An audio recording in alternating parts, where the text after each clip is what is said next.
सीधा मुद्दे पर आते हैं। आज के इस एक्सप्लेनर में हम एक बहुत ही क्रिटिकल चीज को डिकोड करने वाले हैं।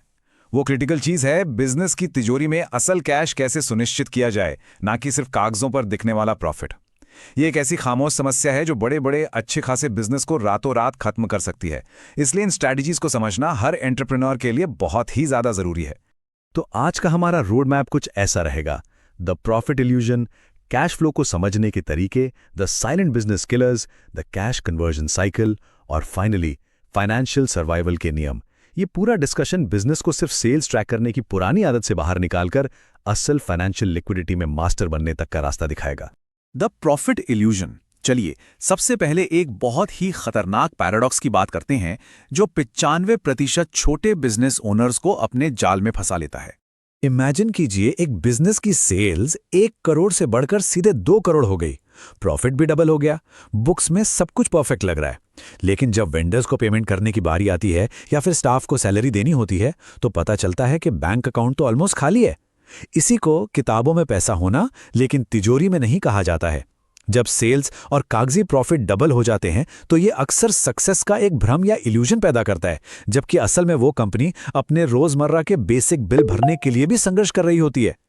अब जो बात सच में हैरान करने वाली है वो ये कि पिछले 100 सालों का ऐतिहासिक डेटा क्या कहता है। डेटा साफ दिखाता है कि इकोनॉमिक क्राइसिस या बुरे वक्त में सरवाइव करना कभी भी किसी गुड लक पर डिपेंड नहीं करता। ये पूरी तरह से इस बात पर निर्भर करता है कि बिजनेस के पास तुरंत इस्तेमाल के लिए कितना कैश रिजर्व मौजूद है। Understanding cash flow. इस खतरनाक जाल से बचने के लिए यह समझना होगा कि असल में कैश फ्लो होता क्या है। बिल्कुल सिंपल टर्म्स में कहें तो कैश फ्लो का मतलब है रियल टाइम में ये ट्रैक करना कि असल में कितना फिजिकल कैश बिजनेस के अंदर आ रहा है और देनदारियों या खर्चों को पूरा करने के लिए कितना पैसा बाहर जा रहा है। प्रॉफिट सिर्फ कागजों पर होता है, लेकिन कैश फ्लो ही असली सच्चाई है। इसे एक बहुत ही आसान गणित से समझ सकते हैं। मान लीजिए बिजनेस में 1 करोड़ रुपए आते हैं, लेकिन देनदारियां 1 करोड़ 20 लाख की खड़ी हैं, तो सीधा सीधा 20 लाख का नेगेटिव कैश फ्लो हो गया। वहीं दूसरी तरफ अगर 1 करोड़ रुपए आते हैं और देनदारियां सिर्फ 80 लाख की हैं, तो 20 लाख रुपए बच जाते हैं, जो कि एक पॉजिटिव कैश पोजीशन है। सीधा सा लॉजिक है। 1 करोड़ अंदर आने का कोई मतलब नहीं है अगर बाहर जाने वाली रकम उससे कहीं ज्यादा हो। The silent business killers. तो आखिर वो क्या चीजें हैं जो छुपकर एक अच्छे खासे ग्रोइंग बिजनेस को अंदर ही अंदर खोखला कर रही हैं?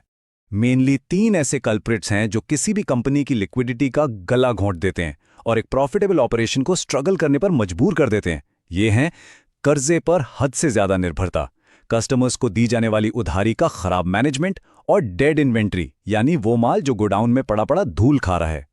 कर्जे और ओवरड्राफ्ट कैसे काम करते हैं, इसे लेकर एक बहुत ही गहरी बात कही जाती है। ओवरड्राफ्ट एक अफीम की तरह है जो सिर्फ बढ़ती है, कभी कम नहीं होती। एक लोन को चुकाने के लिए दूसरा लोन, फिर उसे कवर करने के लिए तीसरा। ये कर्जे का एक ऐसा अंतहीन और नशीला चक्र बना देता है जिससे बाहर आना लगभग नामुमकिन सा हो जाता है। डेड इन्वेंट्री कितनी भयानक हो सकती है, जरा इस 25 करोड़ के फिगर पर गौर कीजिए। ये एक रियल वर्ल्ड एग्जाम्पल है। 75 करोड़ रुपए का टर्नओवर करने वाला एक अच्छा खासा बिजनेस बिल्कुल बैंकरप्ट होने की कगार पर आ गया था। क्यों?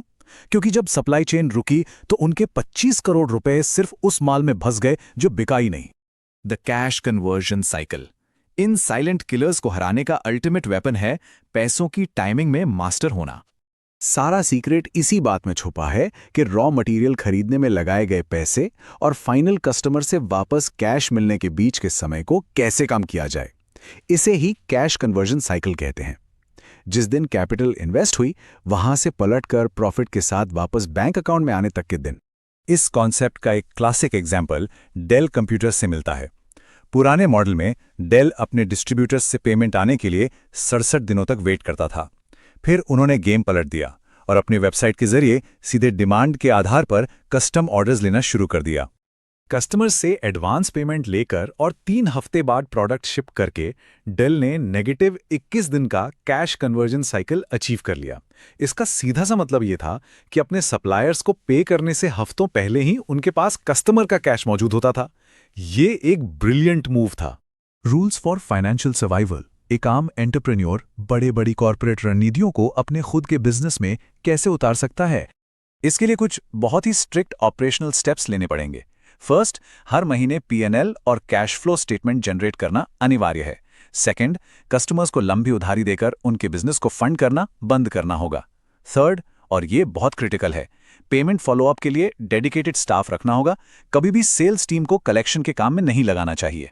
और फोर्थ, प्राइसिंग हमेशा वैल्यू के बेस पर होनी चाहिए, ना कि डेस्परेशन में आकर बस माल बेचने के लिए। इससे रियल कैपिटल का फ्लो बना रहता है। ये फैक्ट सच में होश उड़ा देने वाला है। ग्लोबली 82% बिजनेस फेलियर इसलिए नहीं होते कि वहां प्रॉफिट्स की कमी है, वो इसलिए बंद हो जाते हैं क्योंकि जब बिल्स भरने का टाइम आता है तो बैंक में कैश ही नहीं होता। एक और बहुत बड़ी गलती जो अक्सर होती है, ऑपरेशंस के लिए जरूरी कैपिटल को फिक्स्ड एसेट्स में फंसा देना। एक बेहद सक्सेसफुल फर्नीचर बिजनेस सिर्फ इसलिए दिवालिया होने के कगार पर पहुंच गया क्योंकि उन्होंने मार्केट क्रैश से ठीक पहले 40 करोड़ रुपए एक शोरूम खरीदने में लगा दिए। एक झटके में उनकी सारी लिक्विडिटी खत्म हो गई और अप्रत्याशित प्राइसेस के समय उनके पास कैश ही नहीं बचा। इन सबसे बचने का सबसे बड़ा और अल्टीमेट रूल क्या है? कम से कम 1 साल के ऑपरेटिंग एक्सपेंसेस रिजर्व में होने चाहिए, बिल्कुल इन्फोसिस की तरह। इन्फोसिस के पास बिना किसी कर्जे के 72,000 करोड़ रुपए का एक मैसिव कैश सेफ्टी नेट रहता है। और अगर रिलायंस जैसे जायंट्स की बात करें तो वो अपने कैश को सिर्फ एक सेफ्टी नेट नहीं बल्कि एक बेहद एक्टिव एसेट मानते हैं। उनका कैश रिजर्व 7 लाख करोड़ रुपए का है। और सबसे दिलचस्प बात यह है कि उनका ट्रेजरी डिपार्टमेंट सिर्फ इस लिक्विडिटी को मैनेज करके ही अपने आप में एक बहुत बड़ा स्टैंड अलोन प्रॉफिट जनरेट कर लेता है। तो इस एक्सप्लेनर को रैप अप करते हुए एक बहुत ही वाइटल सवाल सामने आता है जिस पर हर बिजनेस ओनर को गहराई से विचार करना चाहिए। एक बिजनेस बिना प्रॉफिट के तो पूरा 1 साल सर्वाइव कर सकता है, लेकिन बिना कैश के वो आखिर कितने दिन सर्वाइव कर